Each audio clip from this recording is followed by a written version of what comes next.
Fala, rapaziada, seja muito bem-vindo ao canal Alma Cruz Maltina.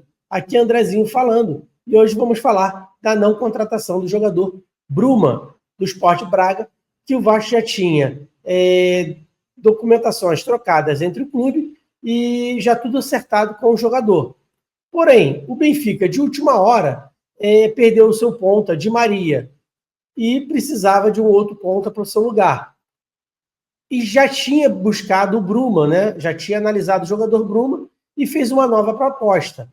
O jogador aceitou, primeiro que as negociações dos valores seriam muito próximos, ele jogaria uma Liga dos Campeões em Portugal e não teria que mudar de país, né? O Vasco também tem o problema da SAF, que também prejudica muito o clube e faz com que os jogadores não tenham tanto interesse em jogar no Brasil, principalmente no Vasco, né?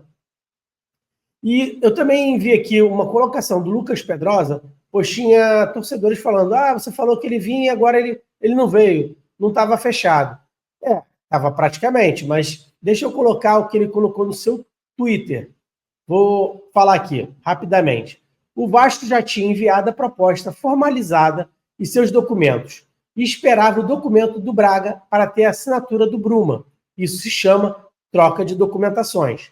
Se não está assinado, não está fechado. E aconteceu exatamente a única coisa que faria o negócio não ser concretizado. A proposta do clube, que foi o Benfica, e não preciso me estender sobre a diferença esportiva de um clube para o outro. E até aqui só tem informação, zero opinião. Agora começa a opinião. O tempo está se acabando. Não é normal a diretoria não ter contratado um mísero ponta nesta altura de janela. Uma situação precária desde o ano passado.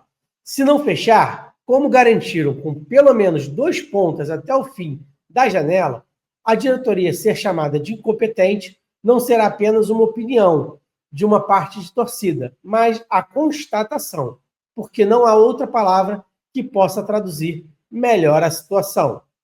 Depois cai para cima do treinador, dos outros atletas, do desempenho, quando, na verdade, o que o técnico precisa e pediu para variar o estilo de jogo ainda não foi entregue pela diretoria.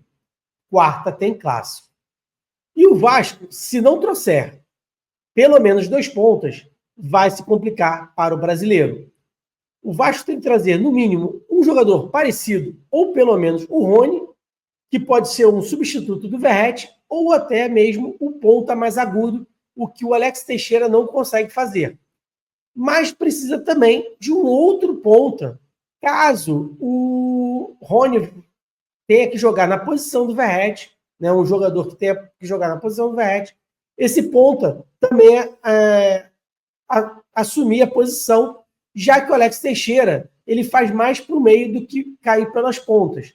Então seria importantíssimo o Vasco ter 2 jogadores para um Campeonato Brasileiro e uma Sul-Americana, que a gente não pode esquecer que o Vasco tem grandes chances, mas precisa de pontas para ter um grupo mais forte.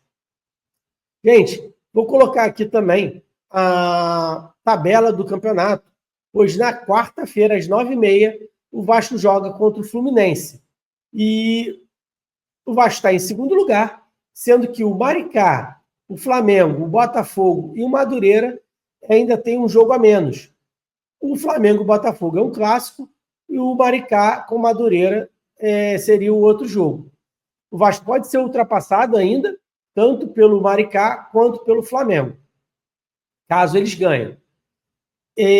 O Vasco seria importantíssimo ganhar do Fluminense ou pelo menos empatar. Se empatar, o Fluminense está dando praticamente a sua chance de não entrar mais entre os 4 primeiros. Se perder, esquece. Ele não vai conseguir, vai ser muito difícil ele conseguir a 4ª colocação no Carioca para fazer a semifinal e talvez a final. Por isso é de suma importância a gente dar uma porrada no tricolor, primeiro para garantir que o Vasco tenha uma moral, porque ele depois vai ter ainda mais 2 clássicos, contra o Botafogo, contra o Flamengo, e um jogo contra o Sampaio Corrêa, que é o próximo jogo após o Fluminense. Então, o Vasco precisa ganhar o Fluminense. Se ganhar o Sampaio Corrêa, está praticamente classificado entre os 4. Então, por hoje é só, galera. Eu fico por aqui. Volto amanhã para falarmos mais Vasco e sobre qualquer notícia do Clássico, que será quarta-feira, às 9h30. Um grande abraço e fiquem com Deus.